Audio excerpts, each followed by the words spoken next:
Assalamualaikum warahmatullahi wabarakatuh. Welcome back to IPA Class di pertemuan minggu ke-7 kita hari ini. Jangan lupa untuk komen di kolom komentar nama dan kelas kalian sebagai bukti presensi kalian sudah menonton video hari ini. Karena nanti akan ada plus 5 poin dari saya untuk kalian yang sudah komentar di kolom komentar.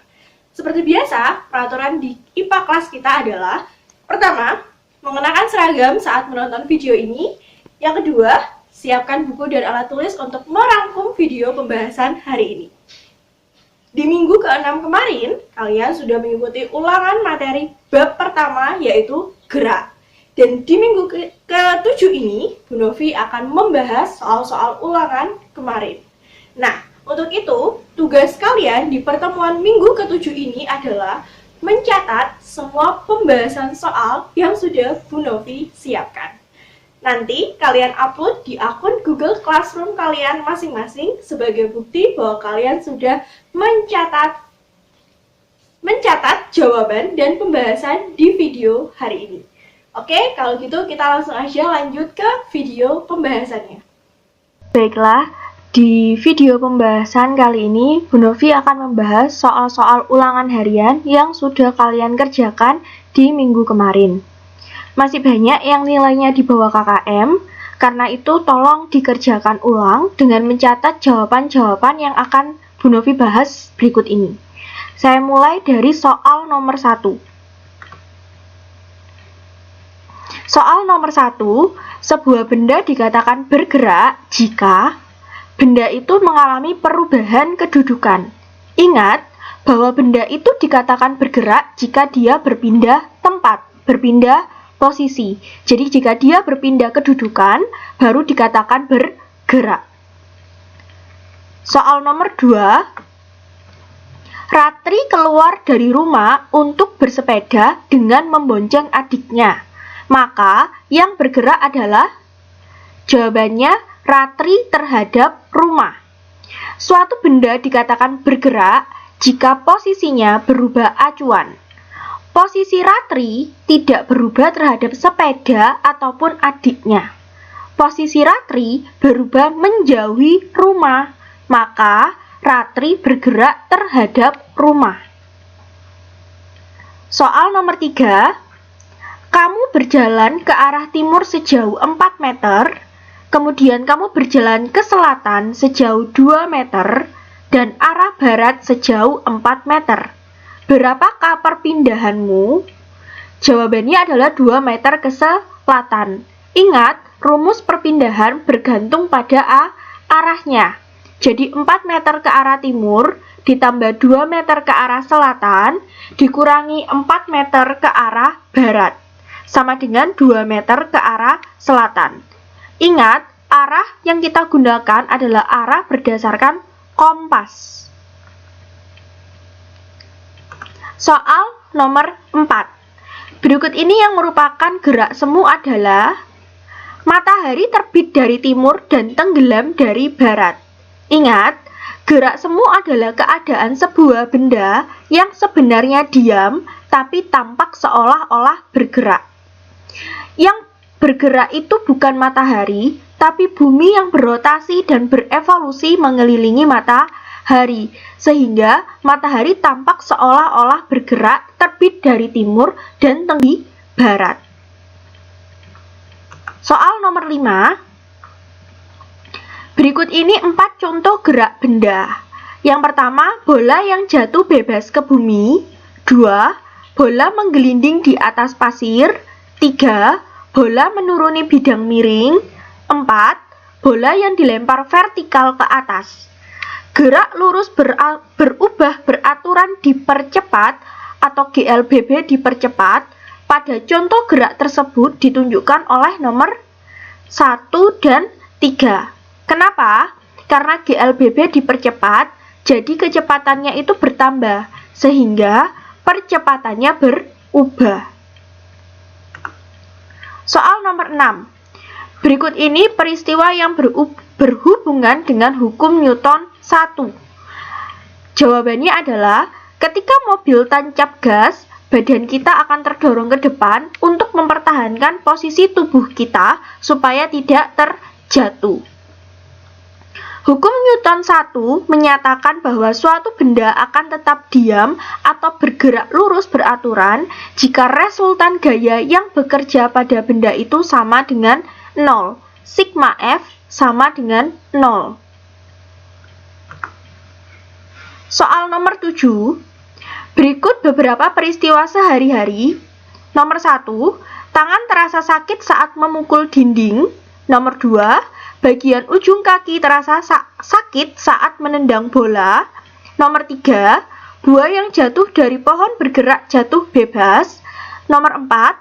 Senapan terdorong ke belakang saat menembakkan peluru.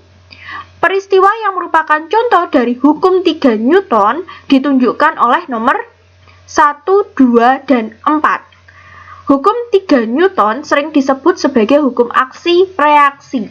Hukum ini menyatakan bahwa ketika sebuah benda memberikan gaya F kepada benda lain, maka benda lain itu akan memberikan gaya aksi yang sama besar, namun dengan arah yang berlawanan.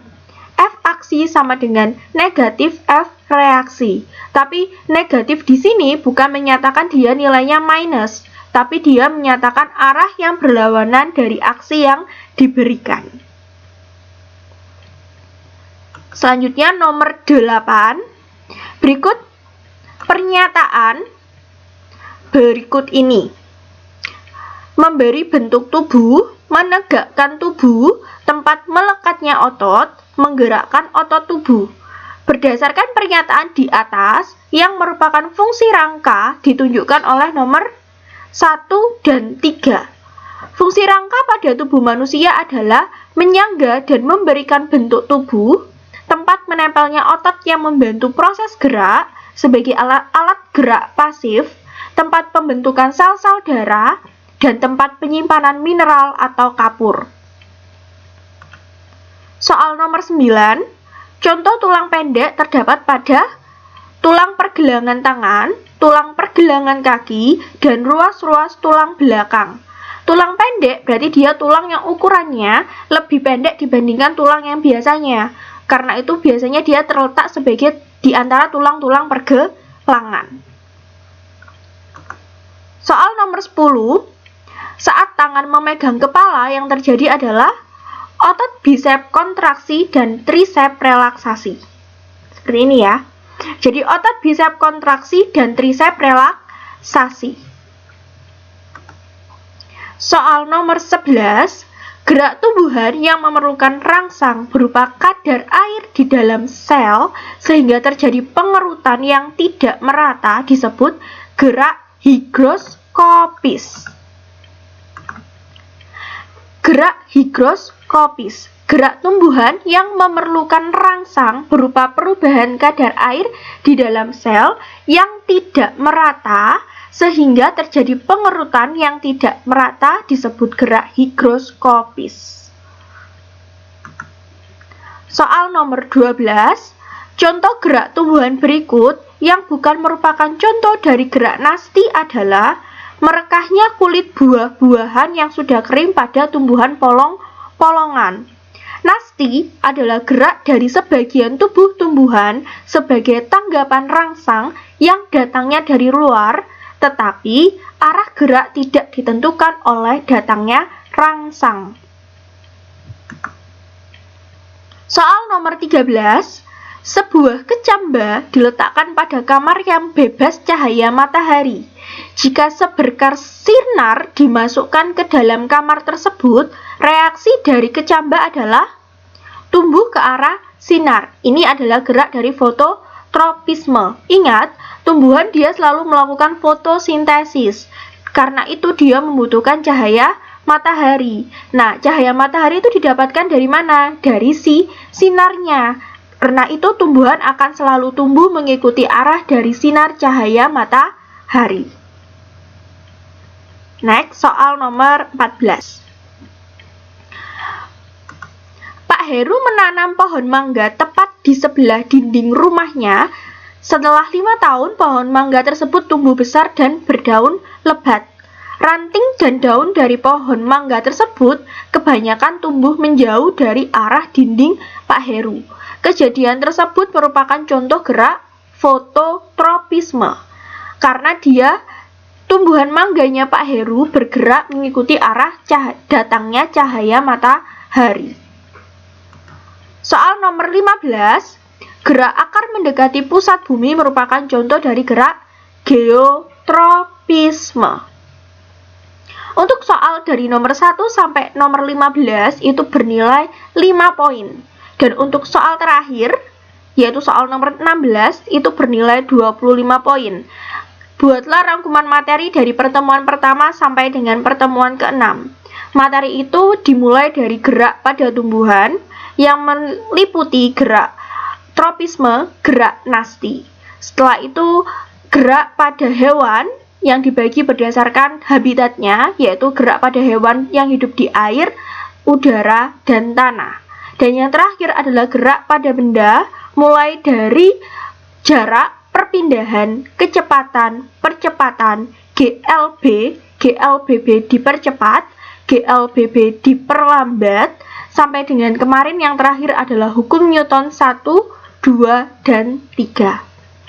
Semoga pembahasan hari ini bermanfaat dan bisa memperbaiki nilai-nilai kalian yang masih di bawah KKM pada UH IPA minggu kemarin. Jangan lupa setelah kalian selesai mencatat, segera diupload di akun GCR kalian masing-masing untuk menambah poin perbaikan dari nilai kalian di UH sebelumnya. Wassalamualaikum warahmatullahi wabarakatuh.